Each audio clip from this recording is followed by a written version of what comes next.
Hello dear student, good afternoon. This video is for class 10 subject economics. Today our topic is importance of not primary sector, but we will be study about the secondary sector.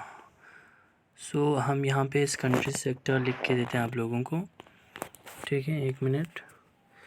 So this is about secondary sector, SECONDARY. Secondary sector, not primary sector.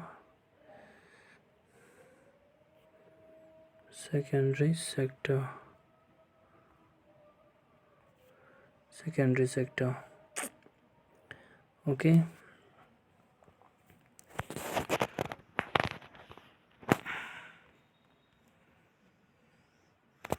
तो हम secondary sector discuss करेंगे, ठीक है. इससे पहले हमने primary sector discuss किया था इकोनॉमिक में. प्राइमरी सेक्टर में ख़ासकर JNK UT and Ladakh UT में कौन कौन से ख़ासकर प्राइमरी सेक्टर में जो थे कंट्रीब्यूशन करता था इकोनॉमी के अंदर. लाइक हमने jewellery and play based business का देखा, हमने फार्मास्यूटिकल्स देखे, विलोज देखा, मिल्क प्रोडक्शंस देखे, हमने वूल देखा था, हॉर्टिकल्चर से क्या मदद मिलते हैं, हॉर्टिकल्चर इंडस्ट्री देखे हमने, फ्लोरिकल्चर देखा, सीरीकल्चर देखा, फिशरीज़ देखे, हमने मिनरल्स देखा बहुत सारे प्राइमरी सेक्टर के अंदर. उन सारों का एक मेन कंट्रीब्यूशन रहा है हमारे ख़ासकर लद्दाख और JNK इकोनॉमी के अंदर. अब हम यहाँ पे इम्पोर्टेंस देखेंगे कि सेकेंडरी सेक्टर का क्या मेन रोल रहा है ख़ासकर हमारे mainly the JNK UT and Ladakh UT के अंदर, ठीक है. सो सेकेंडरी सेक्टर सबसे पहले तो देखेंगे कि सेकेंडरी सेक्टर में क्या क्या चीज़ें होता है. सो सेकेंडरी सेक्टर को अगर हम समझेंगे तो फैक्ट ये है कि ये सेकेंडरी सेक्टर मतलब हमारे रॉ मटेरियल को, यानी प्राइमरी सेक्टर में से जो रॉ मटेरियल निकलता है ख़ासकर प्राइमरी सेक्टर के टाइम पे, उनको एक फ़िनिश प्रोडक्ट देना, यानी फ़िनिश गुड्स में उनको चेंज करना, कन्वर्ट करने को हम क्या कहते हैं, सेकेंडरी सेक्टर. यानी converging of raw material into finish goods. कोई भी रॉ मटेरियल को फिनिश गुड्स में कन्वर्ट करने को हम क्या कहते हैं, प्राइमरी प्रोडक्ट. अब उस रॉ मटेरियल को फिनिश प्रोडक्ट तक कन्वर्ट करने के लिए उनके अंदर बहुत सारे मशीनरीज़ का यूज़ होते हैं.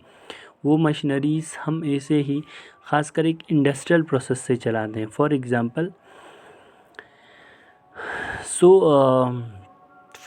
अगर देखा जाए तो कि हमारे पास एग्ज़ाम्पल के लिए मान लें वीट है. वीट हम उगाते हैं, बड़े पैमाने पे हमने उगाया, बहुत सारे ख़ासकर फार्मर ने वीट उगाया. अब उस वीट को बिस्किट तक चेंज करने के लिए, उस वीट को अलग अलग बाई प्रोडक्ट्स बनाने के लिए हमें उसको पहले इंडस्ट्रीज़ में बेचना पड़ेगा, फिर वहाँ पे उसकी डिफरेंट चीज़ें बन सकता है, यानी एक फ़िनिश गुड्स तक, फिनिश प्रोडक्ट तक वो बना सकते हैं. तो इसके लिए एक इंडस्ट्री का होना बहुत ज़रूरी है. अब एक इंडस्ट्री बहुत सारे नंबर ऑफ़ पॉपुलेशन को एम्प्लॉयमेंट जनरेट करता है और उनकी एक मेन कमाई करने का साधन बनता है, अर्निंग लाइवलीहुड का मेन ज़िंदगी उनसे चलता है. तो प्राइवेट सेक्टर जितना बढ़ेंगे उतना ख़ासकर ये जो अनएम्प्लॉयमेंट है उतना कम होते जाएगा, ठीक है. बहुत सारे जो अनएम्प्लॉयमेंट यूथ बैठेगा वो कम होते जाएगा. लेकिन प्रॉब्लम ये है कि जितना ख़ासकर इंडस्ट्रियल सेक्टर बढ़ेंगे उतना दूसरे एंगल से उनकी डीमेरिट्स भी बहुत सारे आते हैं जो हमें नहीं पढ़ना है. आप लोगों को ऑलरेडी पता है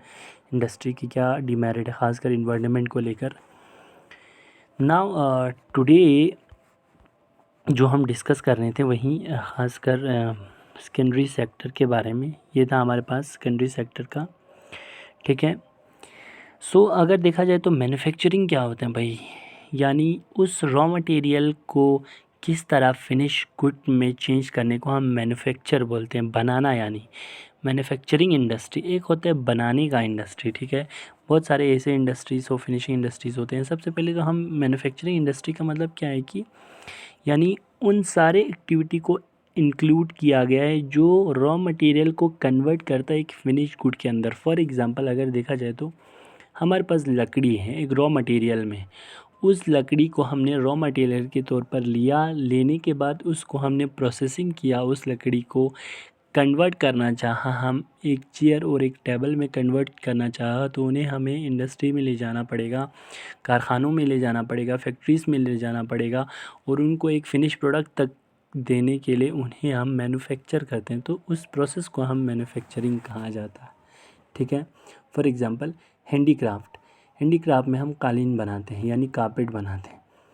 सो हैंडीक्राफ्ट ख़ास कर कश्मीर के अंदर एक मेन इम्पॉर्टेंट लाइवलीहुड अर्निंग है, याद रखना। एक मेन कॉटेज इंडस्ट्री, एक स्मॉल स्केल इंडस्ट्री है स्टेट्स के अंदर, JNK के अंदर, मोस्टली JNK UT के अंदर, ये याद रखना। ठीक है।